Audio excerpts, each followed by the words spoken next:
Mike Radich here, and I'm now joined on the phone by Invicta FC Strawweight Bec Hyatt. Bec, how are you? Hi Mike, I'm good. How are you? I'm doing good.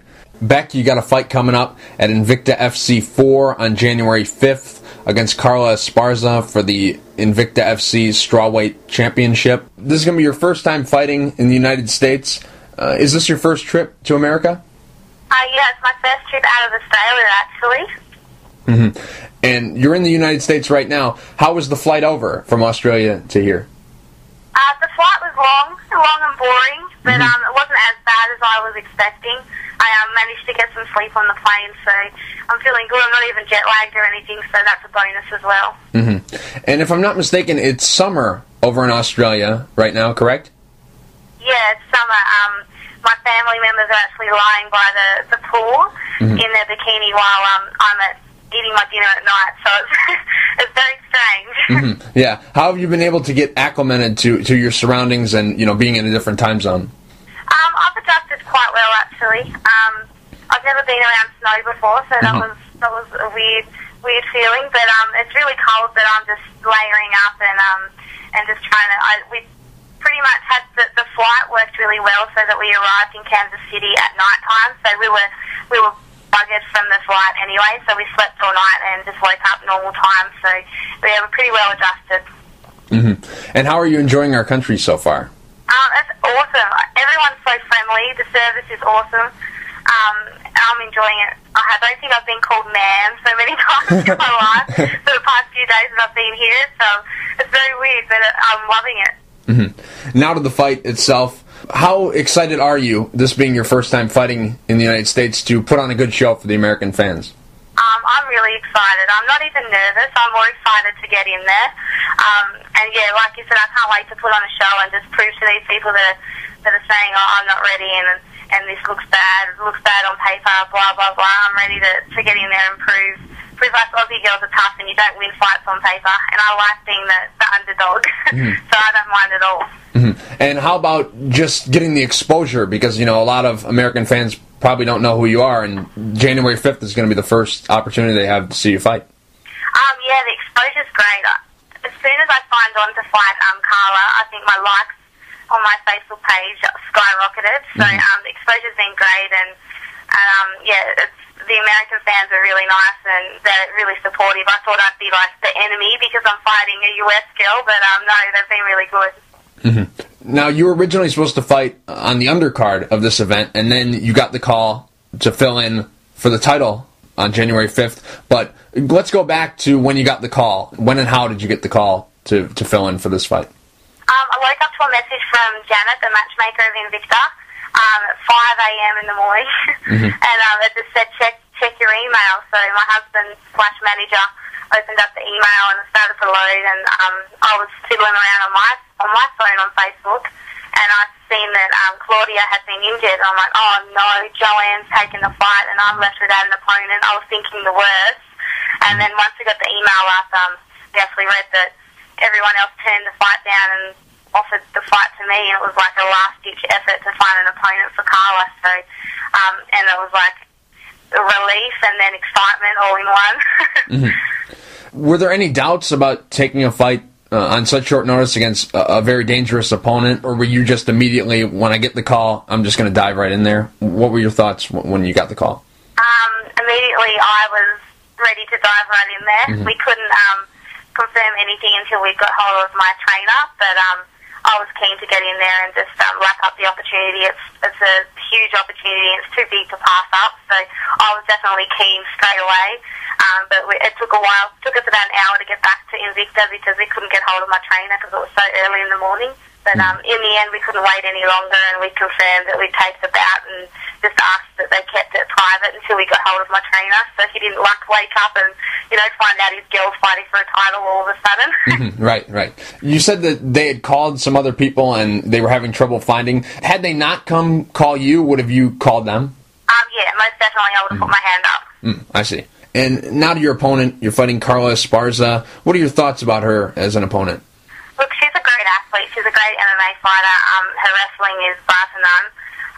And she's a very dangerous fighter. She likes to stand up, and she obviously likes to grapple. So it's going to be a tough one, but I'm ready for the step up, and I'm just really excited to face someone of her caliber.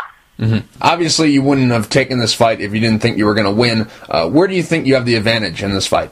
I think I have the advantage as probably, I don't know, like people like to say I'm a brawler. I don't like to admit that I'm a brawler. I think I'm quite technical, yeah, I might throw a few wild punches, but I think the stand-up's definitely my strength in this fight. Her wrestling is going to be her strength, but I don't know, we'll just see where it goes. I heard you say in other interviews that, taking this fight, you really have nothing to lose, everything to gain. Do you see yourself in this fight take a little bit more of a risk, take some more chances, and be a little bit more aggressive than usual in this one? I think I'm always taking risks, always taking chances, because the way I look at it is records are for DJs. I don't really care as long as I'm in there having fun and I'm entertaining people. So I'm always taking risks. I'm always doing crazy things in there anyway. So it's not going to be any different. I don't have anything to lose. There's only things to gain in this fight. So either way, it's a win-win situation for me. So I'm crazy no matter what. So you're going to see some craziness in there anyway. With taking this fight on such short notice, have you been able to put together a game plan, or are you just going to go in there and see where the fight takes you? Yeah, we don't like to follow game plans at Impact because things never always go to plan. When you get in there, everything changes. So we train certain techniques and stuff for an opponent, but we don't. It's not our only option. So I always just go in to fight. It's just to fight and do what I feel that's comfortable and what I think's going to work, and I just listen to my corner, and they can yell out instructions, and I'll follow. So yeah, we'll just wing it in there.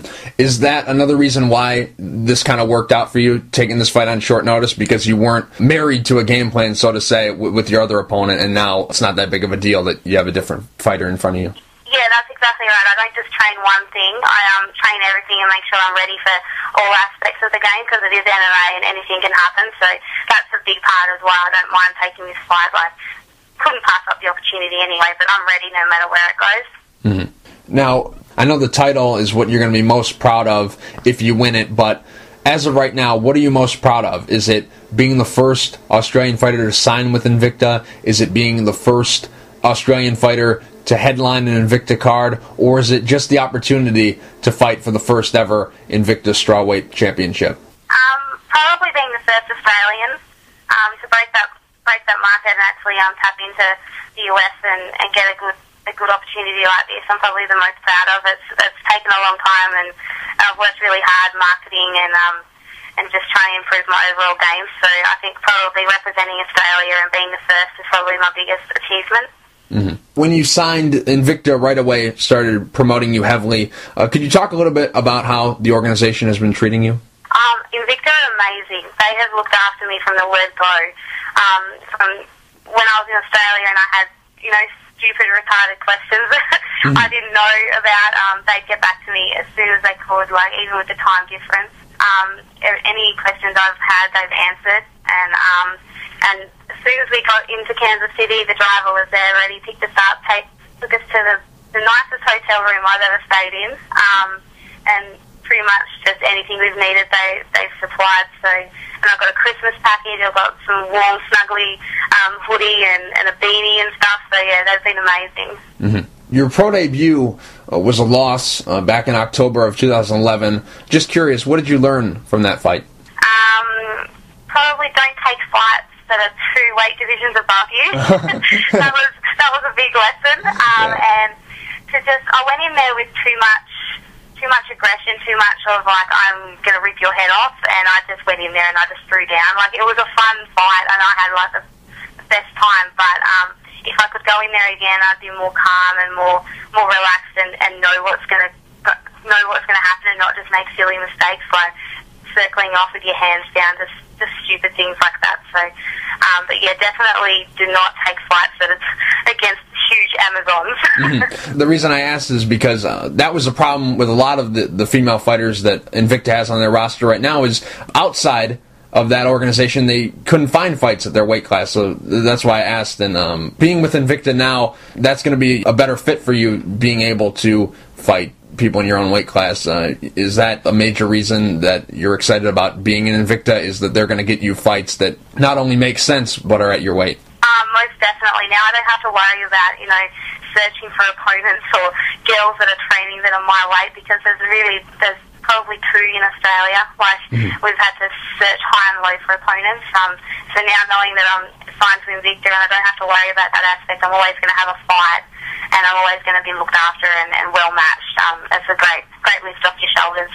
Mm-hmm. Now, are you exclusive to Invicta, or could you take a fight somewhere else if Invicta maybe doesn't have something lined up for you, or another organization comes in and wants you on their card? You'd have to ask my manager that. I think I'm exclusive to the US, but I could fight in Australia if I wanted to. But I'm not looking to fight anywhere else. Invicta are amazing and they're looking after me, so you don't bite the hand that feeds you. Right. 2012 was a very good year for you. You were 4-0. How were you able to put together such a nice win streak? 2012 was an awesome year. I was quite active, and I won all my fights since my knockout. It's just hard work. Like, we trained, we're always looking to improve things. In every fight, there's always something I'm doing stupid or whatever, so we're always looking to improve my game, and we've been branching out to other camps as well, so I've been travelling around and training at other gyms as well, which has been really good, and it's just nice to mix it up a bit, so I think that plays a huge part in it as well. Mm-hmm. Now, I was looking on eBay, and you have an eBay auction going on right now. Could you talk a little bit about the cause and this auction and where people can go to check it out? They're auctioning off sports bras to female athletes, sports bras for breast cancer. So you can get on eBay, and all the information's on my page at Radich. And you can get on and bid, and there's heaps of athletes that have donated their sports bras that they've either worn or they've signed as well. So they've either worn them in weigh-ins or for training and stuff. So they're worn sports bras, they're not just bought off the shelf, and they've been signed and they've been donated to this awesome charity that's going to help assist in funding breast cancer awareness. Mm-hmm.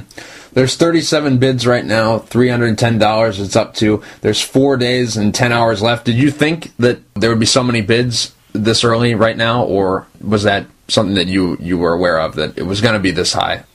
No, I was not aware that people were going to be bidding that much for my bra. I'm like, you guys are crazy. But I think they're all, they know that I feel passionately about the cause, so they're all kicking in for the bra. And I don't. People have been saying something like, "Oh, what if weirdos bid on it?" I don't really care. If weirdos want to bid on it and the money goes to a good cause, I don't mind at all. So it's quite flattering to think that people are bidding on mine over some other athletes. So it's nice. Mm-hmm. Bec, last question. January 5th at Invicta FC 4, how does the fight end? How does the fight end? It ends with my hand raised and a nice shiny bling bling. Just curious, have you seen the belt yet, or are they going to unveil it to you at the weigh-in? Yeah, while I was signing my paperwork, it was sitting on the chair next to me, and I got to have a look at it. It's very shiny and new, and I got a little bit excited. That sounds good. Bec, real quick before I let you go, do you have any sponsors you would like to thank, and is there anything you'd like to say to the fans? I'd like to thank my major sponsor, Unrivaled, my gym, Impact MMA. I wouldn't be able to do it without you guys. And also, if you could just check out my Facebook page, Bec Hyatt, and check out my banner. It's got all the sponsors that have funded me to come over here and really enjoy myself. So, and I'm taking the weight off my shoulders and worrying about putting food on the table and other things while you're trying to train for a fight. So check them out, because I wouldn't be able to do it without them. And to my fans, or I call them supporters, I don't like to call them fans. Thank you. Thanks for all your support, and you guys are amazing. I love hearing your stories, and just keep messaging me, and I'll keep trying to get back to you as soon as possible. Bec, thank you for taking the time to talk. I really appreciate it. Good luck January 5th at Invicta 4 against Carla Esparza. Thanks, Mark. Thank you for having me.